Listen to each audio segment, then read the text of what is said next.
All right, so we're going to finish up our notes on using the standard form of an equation of a line. And so we are looking at problem 10.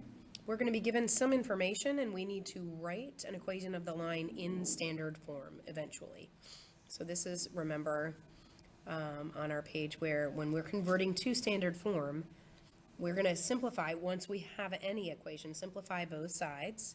We want to get our x and y terms to the left side of the equal sign, and our constant will be on the right side of the equal sign. Okay, then we want to make sure we're following all of our rules. A, B, and C have to be integers. A has to be positive, and we can't, we can't have any fractions, which I realize is why we can't have any, we only want integers. Okay, so oftentimes it's going to make the most sense for us to go ahead and start with slope-intercept form, but we make a decision based on the information we're given for each problem. So ultimately I want to write each line in standard form here, so I'm going to want it in ax plus by equals c format. Okay, this problem, number 10, it gives me a slope and an intercept, so I'm going to start by just plugging in what I know quickly. Y equals mx plus b, so I know y equals 1/4 x plus 6. If I want to convert that to standard form, I don't have anything to simplify, so I'm going to get all of my x and y stuff on the left. So I'm going to subtract 1/4 x from each side. So I have negative 1/4 x plus y equals 6. Now my rules say that I need to have all integers, and a has to be positive. So I'm going to kill two birds with one stone here. I'm going to multiply absolutely everything by negative 4. That's going to make my a term positive, and it's going to make it an integer. So I have x minus 4y equals negative 24. All right. Next, I've been given a slope and a point. So this time I'm going to use my point slope. Y minus y sub 1 equals m times x minus x sub 1. And I'm going to plug in what I know. This is my point, negative 5, 8, right? That's the x sub 1, that's the y sub 1. So I'm going to say y minus 8 equals my slope, negative 3, times x plus 5. Okay, I've put in 8 and negative 5. So now I need to get x's and y's all to the left side, but I can't do that until I distribute over here. So I have y minus 8 equals negative 3x minus 15.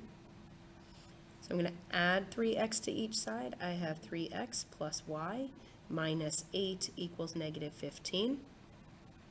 And now I'm going to add 8 to each side. So I have 3x plus y equals negative 7. Okay. Finally, I'm given 2 points. So I have several options.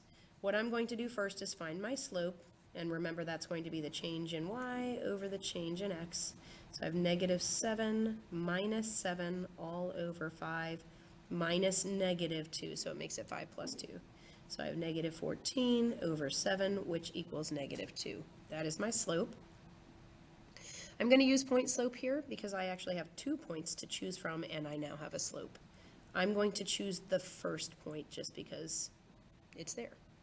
So y minus 7, that's my y sub 1, it equals negative 2 times x minus negative 2. So it's really going to be x plus 2. Okay, so I have y minus 7 equals, let's distribute, negative 2x minus 4. I'll add 2x to each side. And then I'm going to add 7 to each side. So I have 2x plus y equals negative 4 plus 7, which is 3. And that is my final answer for that. Okay. Our last problem says write the equation of a line in standard form. It has to be parallel to the line represented here. And it's going to pass through a point 0.07. So in order to know whether my new line is parallel, I need to find out what the slope is.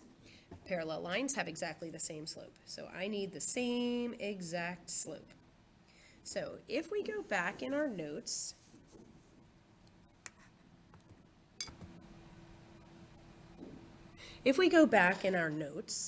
and look at what we came up with some rules if we have standard form, we know the slope is negative a over b.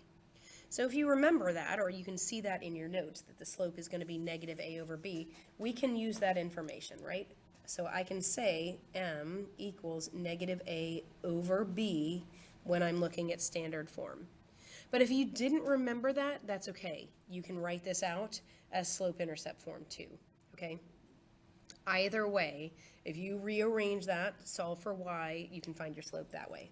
I'm going to say negative a over b, so I have negative 5 over negative 3.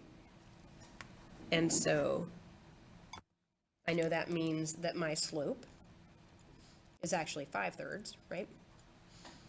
So my new line has to be parallel to this line. So my new line needs to have this slope. Also, my new line is going to pass through the point 0, 7.